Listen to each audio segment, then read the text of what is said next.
أشرقت نفسي بنور من فؤادي حينما رددت يا رب العباد وانتشت روحي وصار الدمع يجري يا إلهي خذ بقلبي للرشاد أشرقت نفسي. Bakara Sure tefsiri 214. ayetin başlayıp okuyumuz inşallah. Bismillah, elhamdülillah, salatu vesselam ala Resulillah ve ala alihi ve sahbihi ecma'in. Rabbi şirah li sadri ve yessir li emri ve hlul uqdeten min lisani yefkahu kavli. Amma ba'd. Esselamu aleyküm ve rahmetullahi ve berekatuhu. Düvende dehtanlığa İbn Kesir rahimahullah'ın Kur'an-ı Kerim tefsiri Uygurca tercümesinden Bakara Suresi'nin 214. ayetinden başlayıp okuyayımız inşallah. Euzubillahimineşşeytanirracim. Sizlar texi ilgirkiler uçurgan külpetlerge uçurmay turup cennetke kirishni o'ylamsizlar. Sizlardan ilgari o'tgan mu'minlar ig'irchiliklarga, külpetlerge uçurgan ve cho'chitib idi. Hatta Peygamber ve müminler Allah'ın bizge va'da qilgan yardımı qachon keladi degan idi. Bilinglar ki Allah'ın yardımı hakikaten yaqindir. Allah'ın yardımı ve cennetning qattiq sinoqlardan keyin berildiganligi to'g'risida. Sizlar texi ilgirkilar uchirgan kulpatlarga uchirmay turib jannatga kirishni o'ylamsizlar. Ya'ni sizlardan ilgari o'tgan kishilar sinalgandek sinilishdan burun jannatga kiramiz deb gumon qilamsizlar. Alloh mundaq deydi. Sizlardan ilgari o'tgan mu'minlar ig'irchiliklarga, kulpatlarga uchirgan va cho'ch tutilgan edi. Bular har xil kasal, og'riq va musibat qatorliqlardir. Sizlardan ilgari o'tgan mu'minlar ig'irchiliklarga. Bu oyatning ma'nosi haqida İbn Mas'ud radıyallahu anhu, İbn Abbas radıyallahu anhuma, Ebu Aliye Mücahid, Sa'id İbn Cübeyr, Marra Hamdani, Hasan Qatada, Zahhak, Rabi Suddi ve Muqatil İbn Hayyan qatarlıqlar o ig'irchilik piqirliqdir dedi. Külpetlerge İbn Abbas bu kelimenin ma'nosi haqida mundaq dedi. O külpetler kasallarga mubtila bo'lishdir ve cho'chitib etilgan edi. Ya'ni düşmanlardan qo'rqib qattiq indishiga tushish orqali sinalgan edi. Hadisda Habbab ibn Art radıyallahu anhu'nun mundaq deganligi rivoyat qilindi. Biz ey Allohning payg'ambari, bizga Allohdan yordam tilab duo qilmamsan dedik. Sizlardan ilgari o'tgan kishilarning birining beshining o'ttirisiga harini qo'yib tapinig'icha har desimi u kishini o'zining dinidan qaytara olmaydi. Uning go'shi bilan so'nkining orliqini temir tag'oqlar bilan tarsimi u kishini o'zining dinidan qaytara olmaydi. Allohning nomi bilan qasam qilamanki, Alloh islom dinini cho'qim ustunlikka erishtirdi. Hatta San'adin Hazramatgacha ulag'liq mangan kishilar hech nimadan qo'rqmaydigan bo'ladi. Faqat qo'ylarini bo'ri yeb ketishdan qo'rqadi. Lekin sizlar oldirab ketyapsizlar deb bu oyatni o'qidi. Alif lam mim. İnsalloh iymon etiq deb qo'yish bilanlar sanalmay terk etilimiz deb o'ylamdi.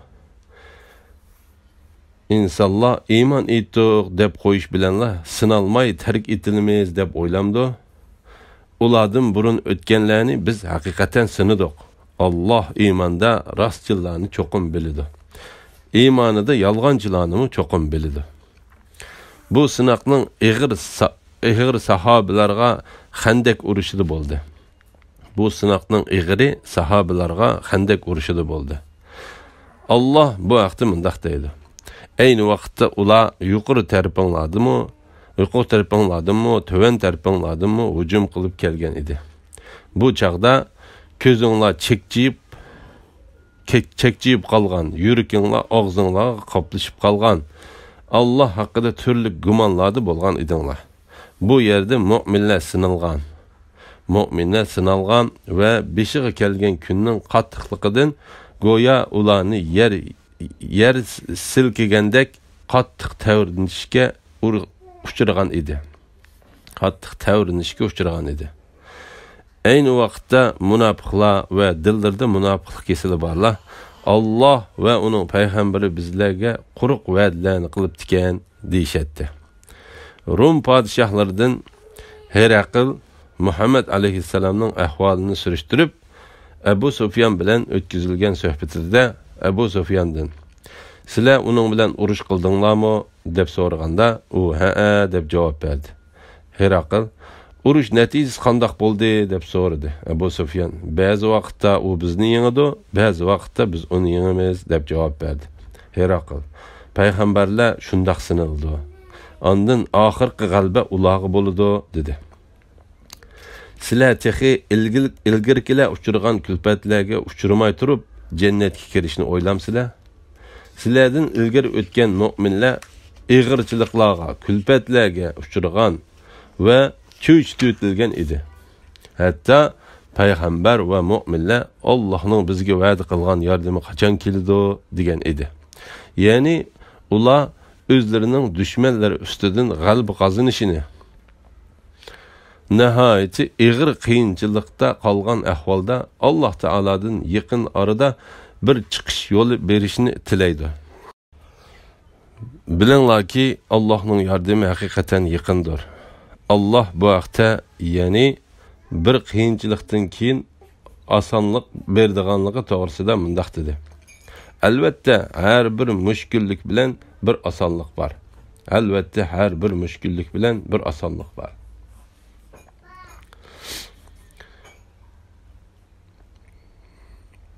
Tartgan qiyinchilikqa qarta yordam kelganligi uchun Allah mundaq dedi.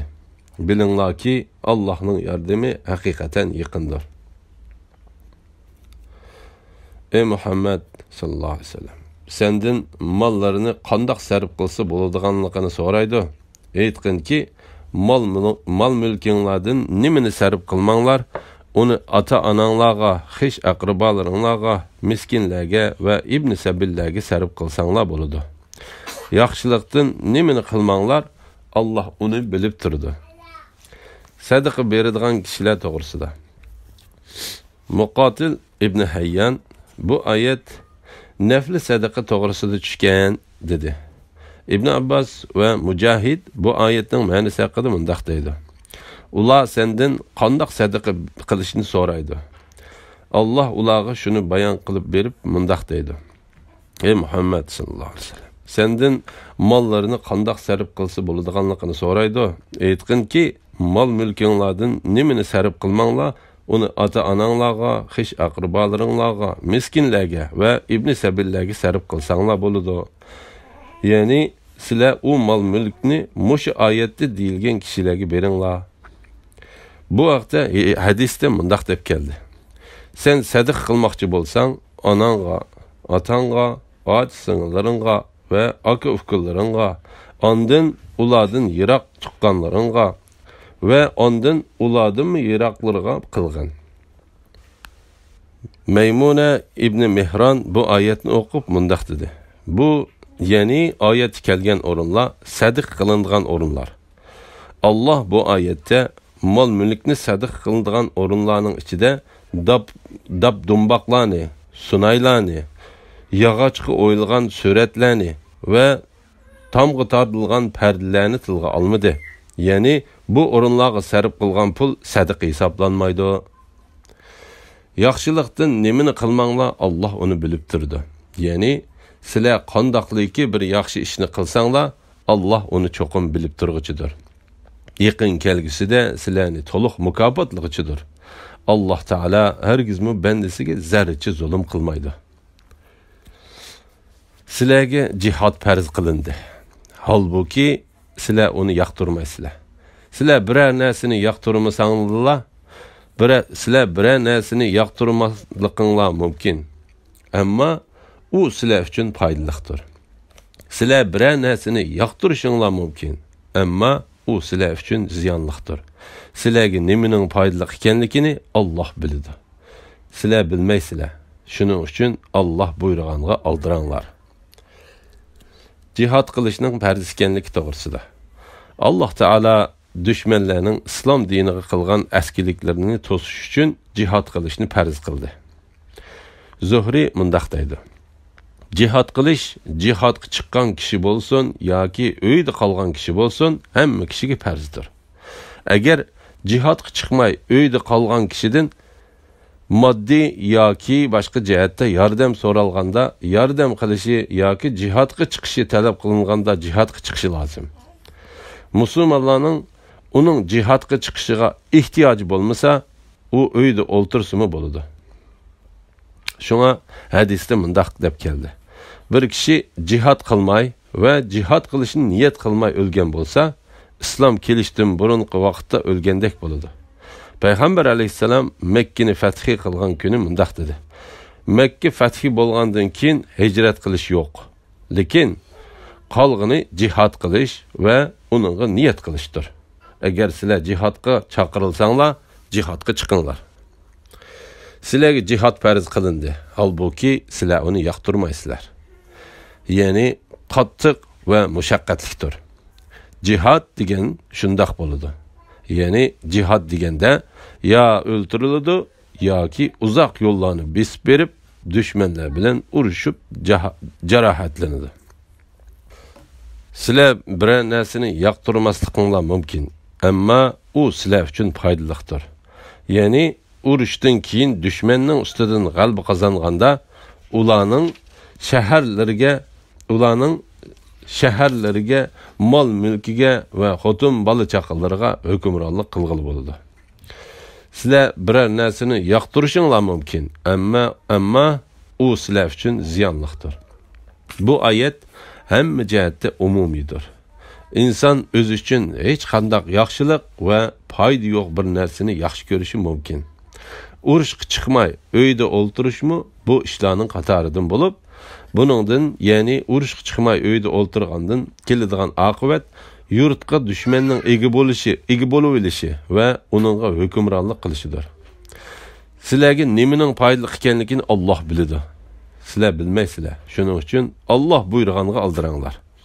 Ya'ni Alloh ishlarning keyinligini dunyo va oxiratda sizlarga foyda qilinadigan narsani sizlardan yaxshiroq bilguchidir. Shundoq bo'lgan ekan, sizlar to'g'ri yo'l tepishinglar uchun uning chaqirig'iga ovoz qo'shib, buyrug'iga bo'ysuninglar. Ey Muhammad sallallohu alayhi vasallam, ular sendan harom qilingan oyda urush qilishga bo'lamdi deb so'raydi. Aytqinki, bu oyda urush qilish cho'ng gunohdir.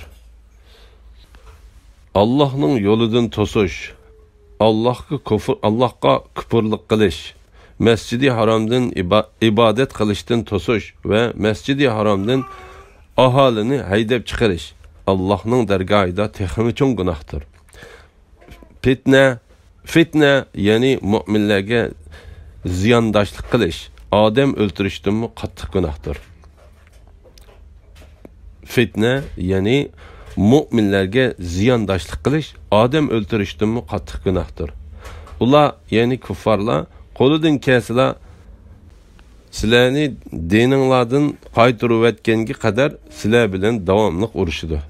Sizlardan kimiki o'z dinidan qaytib kafir biti o'lsa, uning amallari dunyo va oxiratda bekor bo'lib ketadi. Bundaq odamlar ahli do'zaxdir. Ular do'zaxda mangu qolg'uchilardir. Shubhisizki, iymon etganlar, hijrat qilganlar va Allohning yo'lida jihad qilganlar ana shundaq kishilar Allohning rahmatini umid qiladi. Alloh nihoyat mag'firat qilg'uchidir, nihoyat mehribondir.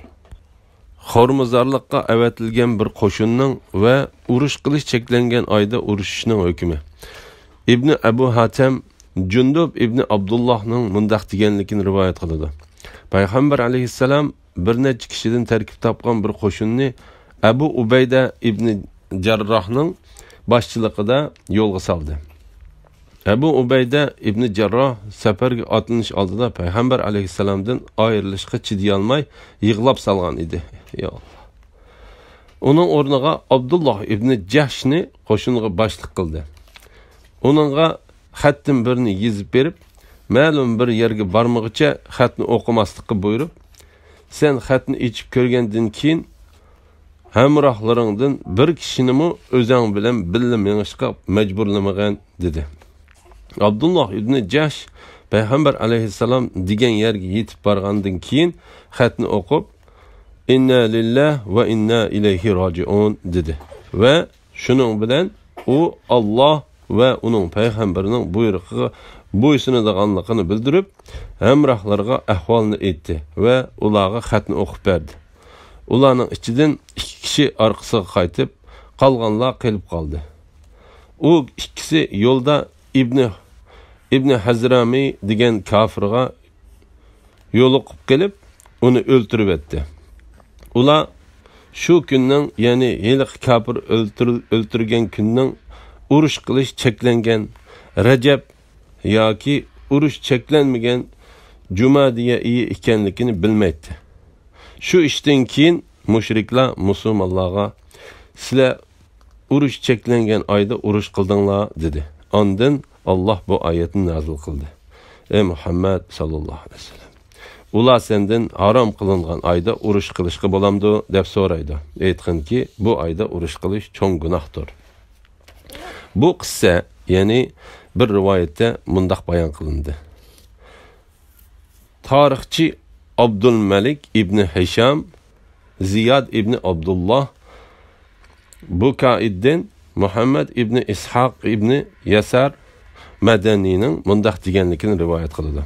Peygamber aleyhisselam Abdullah ibn Jahsh ibn Ri'ab Asadi degan kishini birinchi qitimliq Badr urushidan keyinla kelgan Rajab oyida faqat muhojirlardan tarkib topgan 8 kishilik bir qo'shinga boshliq qilib bir yerga avatdi va uningga bir parcha xat yozib, uningga bir parcha xat berib, xatni 2 gün yol menib bo'lmag'icha o'qimasligini tapilaydi. O 2 gün menib bo'lgandan keyin xatni o'qib, uningda payg'ambar alayhissalomning o'zini buyurgan ishga menishini va hamrohlaridan bir kishini majburlamaslikni buyurganligini bildi.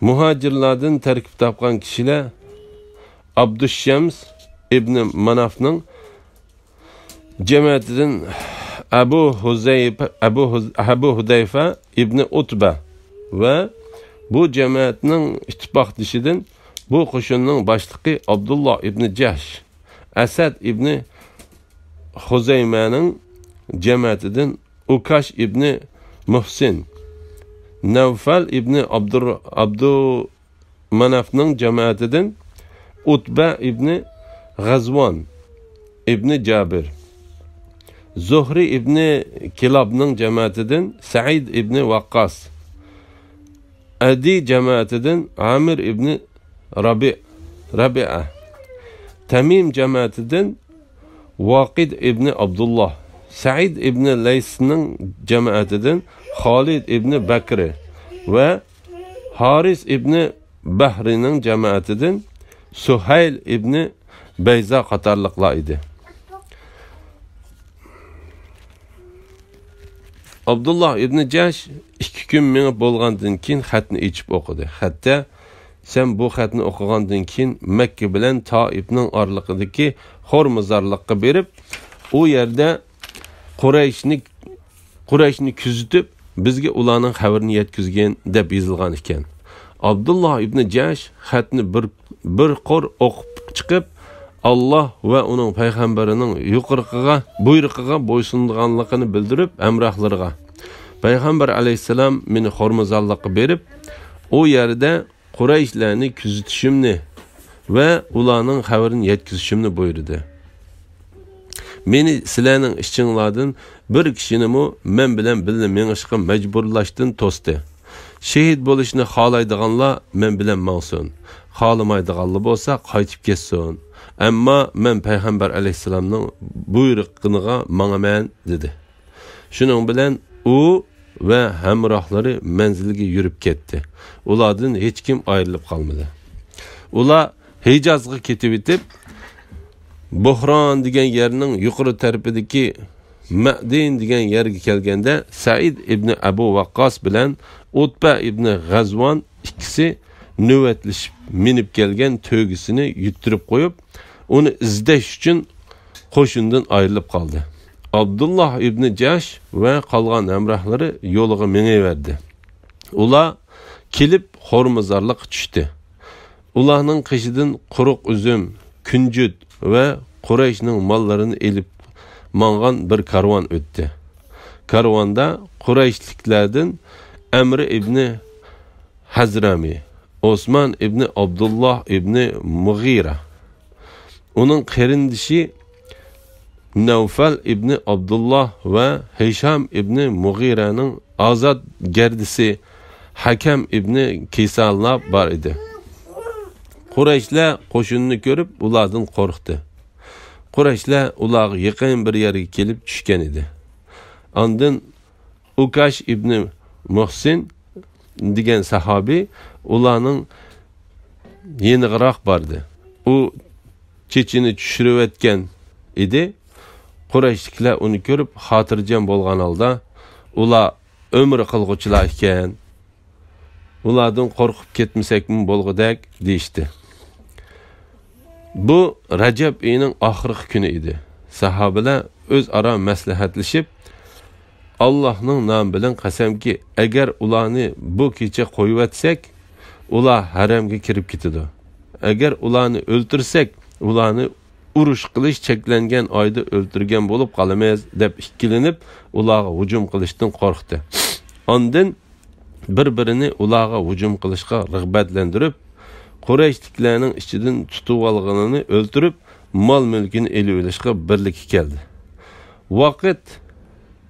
Vaqid ibn Abdullah Tamimi degan sahaba Amr ibn Hazrami degan kafirni o'qya bilan etib o'ldirdi. Osman ibn Abdullah ve Hakam ibn Kisan degan ikki kafirni asirga oldi. Nawfal ibn Abdullah degan kafirni qochirib qo'yib tutolmadi. Abdullah ibn Jahsh ve onun hamrohlari karvonni ve asirga tushgan ikki kishini elib Madinaga payg'ambar alayhisalomning qishig'i keldi. İbn İshaq Abdullah ibn Jahshning odamlarining ba'zisining mundaq deganligini rivoyat qiladi. Abdullah hamrohlariga biz olcu algan narsining 5'ten 1 qismini payg'ambar alayhisalomga beramiz dedi.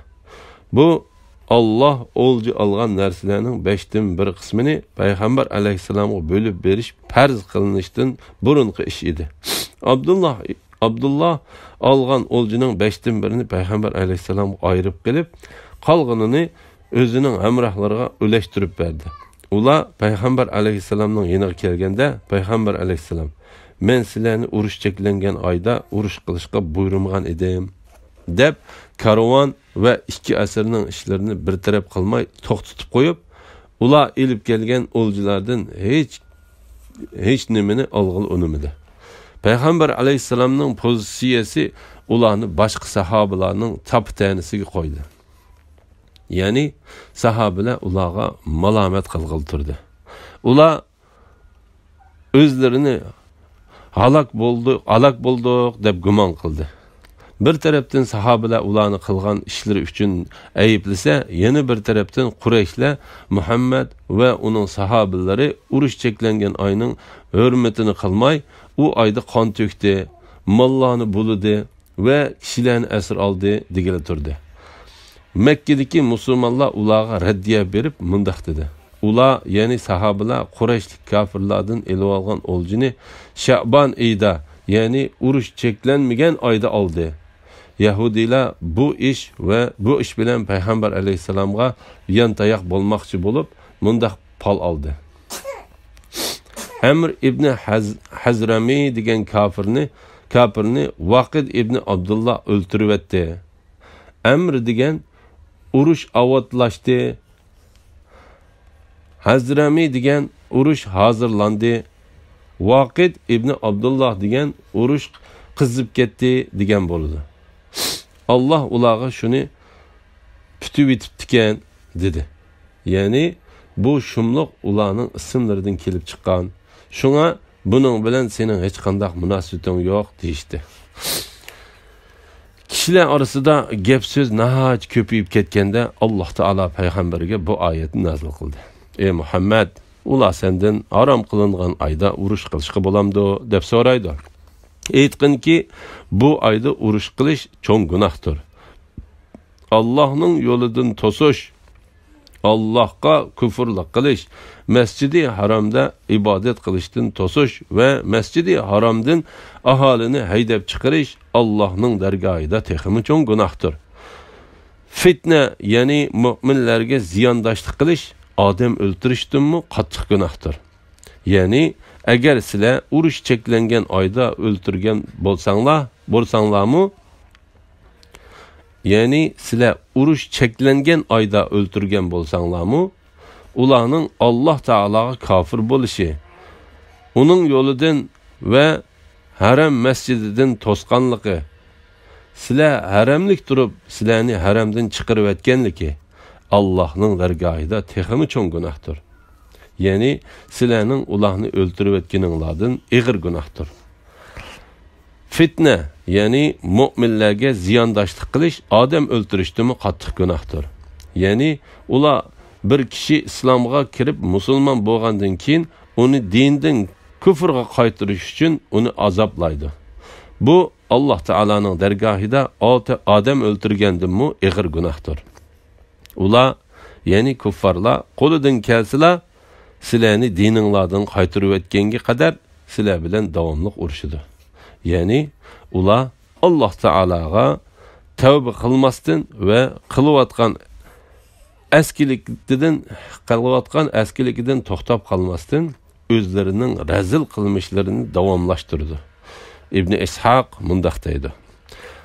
Allah bu haqda oyat nozil qilib, musulmonlarning g'am andishisini oxirlashtirgan edi. Payg'ambar alayhissalom karvon va 2 asrning ishlarini qo'liga oldi. Qurayshliklar Osman ibn Abdullah va Hakam ibn Kisanlarga fidya berib, ularni qutuldirish uchun Payg'ambar alayhissalomga elchi avatdi.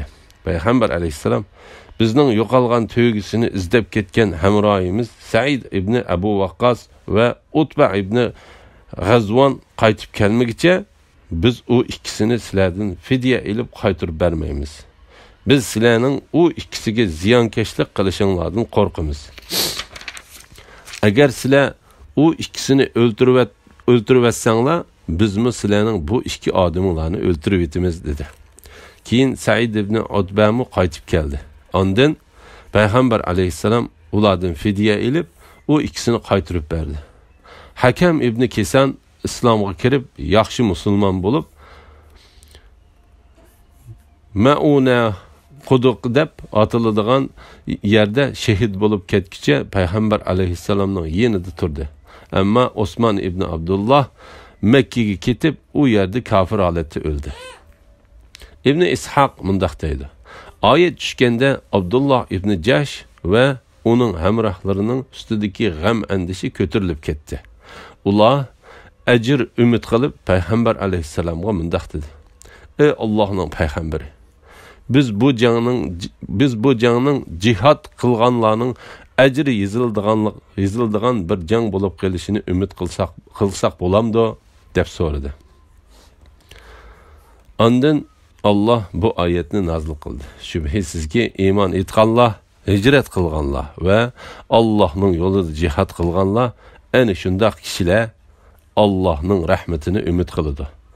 Allah nihoyat mag'firat qilg'uchidir, nihoyat mehribondir. Ya'ni Allah ularni uningdan kattisini, ya'ni Allohning rahmatini umid qiladigan qilib qo'ydi. Elhamdülillah, Allah şükürler olsun. Şunun bilen yukarıda Bakara suresi tefsirinin 118. ayetigacha anladığınlar. Kalgan kısmını inşallah keyinci okuşumuzda davamlaştırırız. Ve ahiru da'vana velhamdülillahi rabbil alemin. Esselamu aleyküm ve rahmetullahi ve berekatuhu.